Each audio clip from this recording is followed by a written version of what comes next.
Subelement G0, Electrical and RF Safety. 2 exam questions, 2 groups. G0A, RF Safety Principles, Rules and Guidelines. Routine Station Evaluation.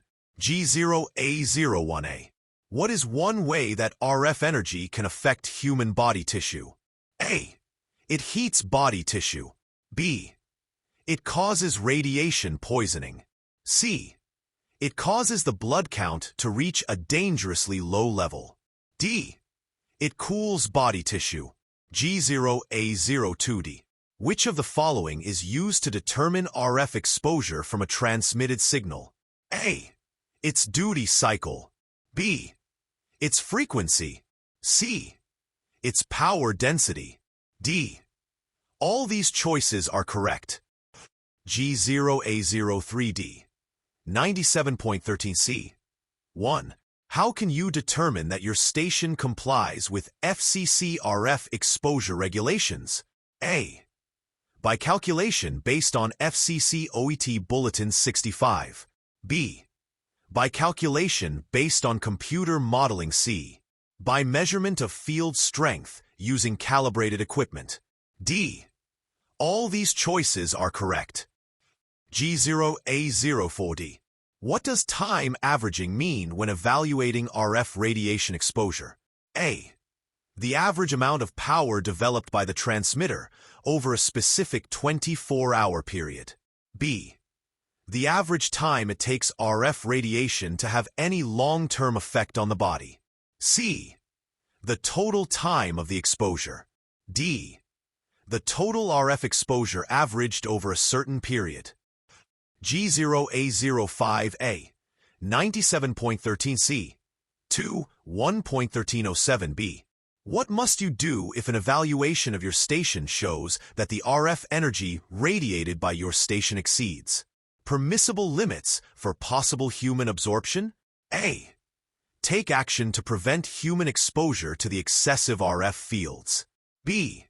File an Environmental Impact Statement, EIS 97, with the FCC. C. Secure written permission from your neighbors to operate above the controlled MPE limits. D. All these choices are correct. G0A06A. 97.13C. 2. 1.13071. B. 3. I. What must you do if your station fails to meet the FCC RF exposure exemption criteria? A. Perform an RF exposure evaluation in accordance with FCC OET Bulletin 65. B. Contact the FCC for permission to transmit. C. Perform an RF exposure evaluation in accordance with World Meteorological Organization guidelines. D. Use an FCC-approved bandpass filter. G0A07A. What is the effect of modulation duty cycle on RF exposure? A. A lower duty cycle permits greater power levels to be transmitted. B. A higher duty cycle permits greater power levels to be transmitted. C. Low duty cycle transmitters are exempt from RF exposure evaluation requirements. D. High duty cycle transmitters are exempt from RF exposure requirements. G0A08C. 97.13C. 2. Which of the following steps must an amateur operator take to ensure compliance with RF safety regulations? A. Post a copy of FCC Part 97.13 in the station. B. Notify neighbors within a 100-foot radius of the antenna of the existence of the station and power levels. C.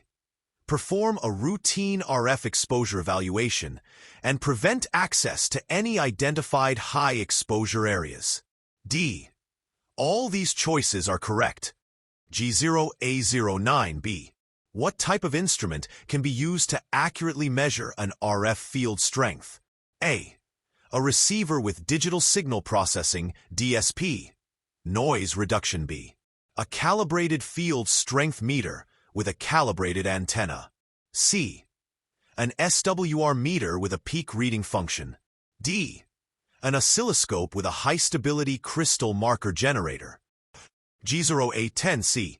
What should be done if evaluation shows that a neighbor might experience more than the allowable limit of RF exposure from the main lobe of a directional antenna? A. Change to a non-polarized antenna with higher gain. B. Use an antenna with a higher front-to-back ratio. C. Take precautions to ensure that the antenna cannot be pointed in their direction when they are present. D. All these choices are correct. G0A 11C. What precautions should be taken if you install an indoor transmitting antenna? A. Locate the antenna close to your operating position to minimize feed line radiation. B. Position the antenna along the edge of a wall to reduce parasitic radiation. C. Make sure that MP limits are not exceeded in occupied areas. D. Make sure the antenna is properly shielded. G0A 12D. 1.13071. B. 3. I.A. What stations are subject to the FCC rules on RF exposure? A.